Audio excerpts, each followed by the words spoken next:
जय श्री कृष्णा। नमस्कार दोस्तों, आप सभी का स्वागत करते हैं भक्ति ज्ञान चैनल पर। आज हम सुनेंगे अश्विन मास के प्रथम दिन की पावन कथा, जिसे पितृपक्ष का आरंभ कथा कहा जाता है।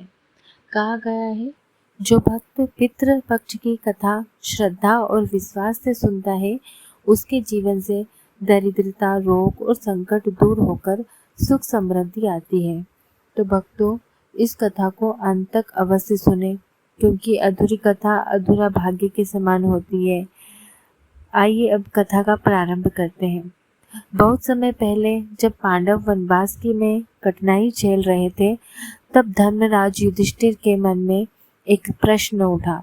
उन्होंने महर्षि व्यास जी से पूछा, गुरुदेव, अश्विन मास का जो पहला पक्ष आता है, उसे पितृपक्ष कहते हैं। यह इतना पवित्र क्यों माना जाता है? व्यास जी ने कहा, हे धर्मराज, जब सूर्य कन्या राशि में प्रवेश करता है और अश्विन मास का कृष्ण पक्ष आरंभ होता है, तब 15 दिन का विशेष काल प्रारंभ होता है, जिसे महालय पितृपक्ष कहते हैं। यह दिन हमारे पूर्वजों को समर्पित होते हैं। जो लोग इन दिनों श्रद्धा से साथ तर्पण और पिंडदान करते हैं, उनके पितृ प्रसन्न होकर वंशजों को आयु, स्वास्थ्य और धन का आशीर्वाद देते हैं। और जो इन दिनों को कुछ भी नहीं करते, उनके पूर्वज असंतुष्ट होकर वंश में विघ्न और दरिद्रता लाते हैं। व्यास जी ने धर्मराज को एक कथा सुनाई, गरीब ब्राह्मण की कथा। आइए हम भी वह श्रवण करते हैं। व्यास जी ने एक उदाहरण देते हुए कहा, एक बार एक गरीब ब्राह्मण था। उसके पास न तो अन्न था, न वस्त्र, न धन। पितृपक्ष का समय आया तो वह दुखी होकर बोला, मेरे पास तो कुछ नहीं है, मैं पितरों को कैसे संतुष्ट करूं? परंतु फिर भी उसने निश्चय किया, मैं केवल तिल और जल से ही तर्पण करूंगा। उसने गंगा किनारे जाकर श्रद्धा से तिल और जल अर्पित किया। तभी आकाश से दिव्य स्वर आया, वत्स, तेरा यह तर्पण हमारे लिए हजारों अन्य दान के बराबर है। आज तेरे घर से दरिद्रता समाप्त होगी।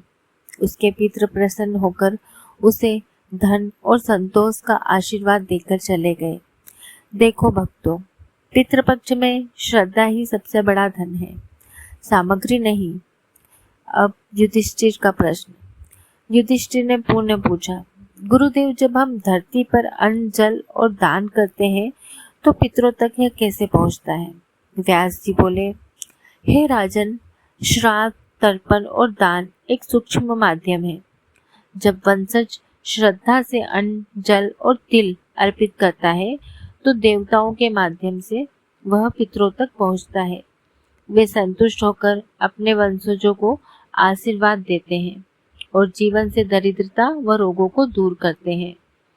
व्यास जी ने कहा, धर्मराज, यह 15 दिन का पितृपक्ष हमें यह सिखाता है कि जैसे हम अपने पूर्वजों को सम्मान देंगे, वैसे ही आने वाली पीढ़ियां हमें सम्मान देगी। जो वंश अपने पितरों का सम्मान करता है, वह कभी नष्ट नहीं होता। भाइयों और बहनों, अश्विन मास के पहले दिन की यह कथा हमें यह स्मरण कराती है, पूर्वजों के बिना हमारा अस्तित्व अधूरा है। पितृपक्ष में तर्पण और दान करना केवल एक परंपरा नहीं, बल्कि ये हमारे कर्तव्य और प्रेम का प्रतीक है। याद रखिए, कथा अधूरी छोड़ना अधूरे भाग्य के समान है। इसलिए इस कथा को श्रद्धा से सुनने वाले हर भक्त को पितरों का आशीर्वाद और जीवन में सुख समृद्धि प्राप्त होती है। यदि आपको यह पितृपक्ष आरंभ कथा अच्छी लगी हो तो वीडियो को लाइक करें, अपने मित्रों और परिवार के साथ शेयर करें, चैनल भक्ति ज्ञान को सब्सक्राइब करें और कमेंट में लिखें पितरों को नमन, ताकि यह संदेश और अधिक लोगों तक पहुंचे और अब सबके पितरों का आशीर्वाद मिल सके। जय पितृदेव, हर हर